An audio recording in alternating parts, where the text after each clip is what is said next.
Secrets in the Bathtub, The Quest for Justice for Gail Mosby. Imagine a quiet evening in Jackson, Mississippi, back in 1992. Gail Mosby, a dedicated 39-year-old nurse and mother of two young boys aged 7 and 10, was living a busy but loving life. She had divorced her ex-husband Richard in 1986 after 5 years of marriage. And the split was amicable. Gail had primary custody while Richard picked up the kids on weekends. Soon after, Richard remarried Deborah, who had once been Gail's friend. But tensions grew between the two women over minor disputes about the children's care. Gail was a resilient mom, but life had its challenges. Her journal entries revealed personal sorrows, like the pain of ending a close friendship, in a 1990s Mississippi society that wasn't always open to certain aspects of private life. Still, she pushed forward, working hard to provide a good home for her sons. Then tragedy struck on the evening of Sunday, May 24, 1992.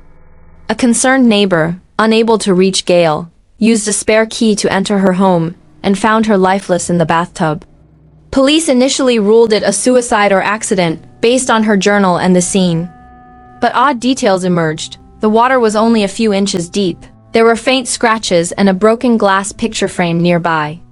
Gail's family, especially her sons, couldn't believe it. She was optimistic and devoted. How could she end her own life? Detectives like Charlie Smith from the Jackson Police Department dug deeper. They noticed friction between Gail and the couple Richard and Deborah. Deborah seemed to harbor deep resentment toward Gail, with rumors of arguments over child support payments.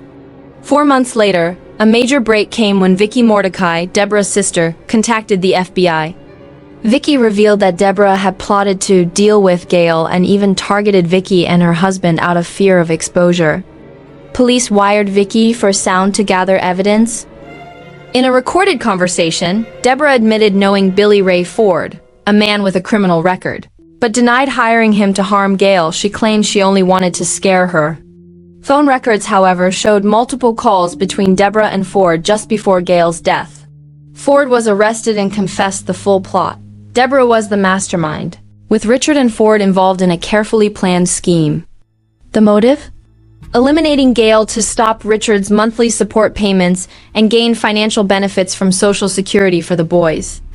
Personal animosity played a role too. Deborah despised Gail over past conflicts. To confirm, Gail's body was exhumed for re-examination by renowned forensic pathologist Dr. Michael Baden. His findings were clear. It was homicide, with signs that Gail had been subdued before being drowned in the shallow water.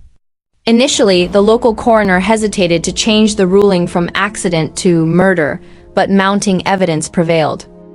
In 1994, Deborah, Richard, and Ford were charged with conspiracy to commit murder. Ford cooperated as a witness for a lighter sentence, 40 years in prison. Richard pleaded guilty and was sentenced. Deborah faced trial alone in 1995, with testimony from Vicki, Ford, and experts. The jury found her guilty as the ringleader, sentencing her to life in prison. After 26 years, Deborah was released. Ford and Richard completed their sentences and were freed in 2021. Today, Gail's sons are grown, remembering their mother as a strong woman. This case, driven by investigators' persistence and Vicki's courage, delivered delayed justice. It reminds us that truth eventually surfaces and family bonds thrive on mutual support through hardships.